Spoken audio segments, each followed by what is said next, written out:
Okay, there are three ways you can open a dialogue with your dog, open a communication process with your dog, and that is through toys, through food, and through verbal praise. The most effective of the three in the initial stages of training is food. Food is where you begin to shape the engagement, begin to create behaviors, start putting the dog through the normal set piece controls that all dogs should know how to do, which is sit, down, stay, walk nicely by your side, and come back when called. Sooner or later, we have to bring toys into the equation, because using a toy with the dog means you can take the behavior that you've created, or the engagement, or this dialogue with your dog, and turn it into what I would call an event.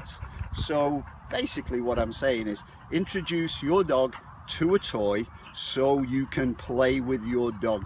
Once you've got the toy in place, then you can use it to shape other behaviors in the dog.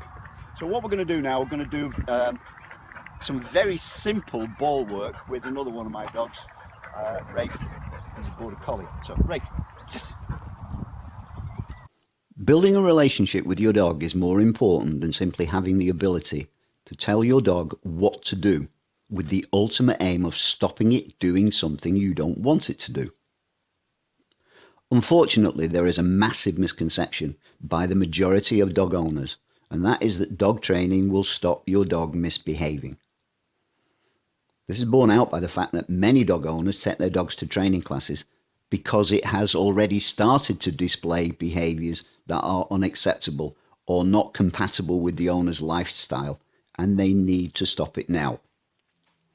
This usually starts when the dog is around 6 months of age, when the dogs are in a state of massive hormonal change, which has exactly the same effect on the dog's behaviour as it does on the vast majority of teenagers' behaviour. Teenagers can be more difficult to deal with than children, and it's exactly the same for your dog. Adolescent dogs can be more difficult to deal with than pups. Conventional dog training does not teach a dog it mustn't do something. It teaches a dog how to carry out certain set-piece controls to a certain standard.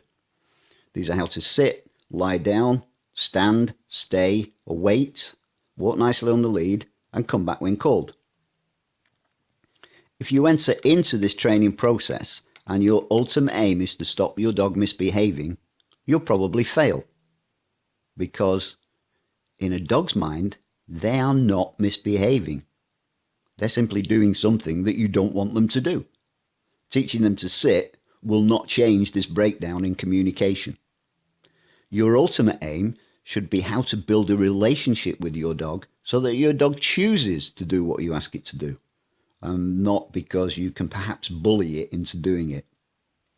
This only comes with appropriate communication and your ability to make the dog understand that paying attention and focusing on you is actually more beneficial to the dog than the dog going off and doing its own thing. This is about investing in your dog's future and investing in the relationship you hope to create between you and your dog. In this video, I'm working with Rafe to continue to develop his response and attention to me through focused ball work. This type of work fulfills his innate need to run and chase, and he understands that this will only continue if he returns the ball to me. Using the conventional approach to dog training with Rafe doesn't work because he shuts down when the training becomes too formal. I've no proof to support my theory, but I believe that his original owner may have used compulsion and escape avoidance based training, which Rafe may have had a bad reaction to. This approach to training does not necessarily mean that he was mistreated, but if you have ever pushed your dog's bum down to make it sit, or put pressure on your dog's shoulders, or moved its front legs away to make it lie down, this is compulsion and escape avoidance training. Giving a dog a food reward after these actions doesn't make it positive only training. This is merely compulsion and escape avoidance training with a food reward at the end of it.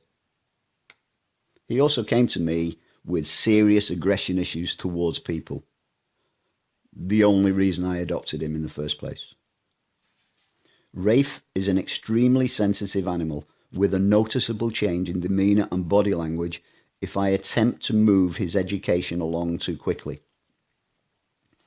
But as can be seen by the video, my 50-50 approach to training, which is basically you do this for me and I'll do that for you, and my ability to communicate with him at a level he understands and can deal with, enables me to control his behaviour whilst allowing him to express himself as a dog.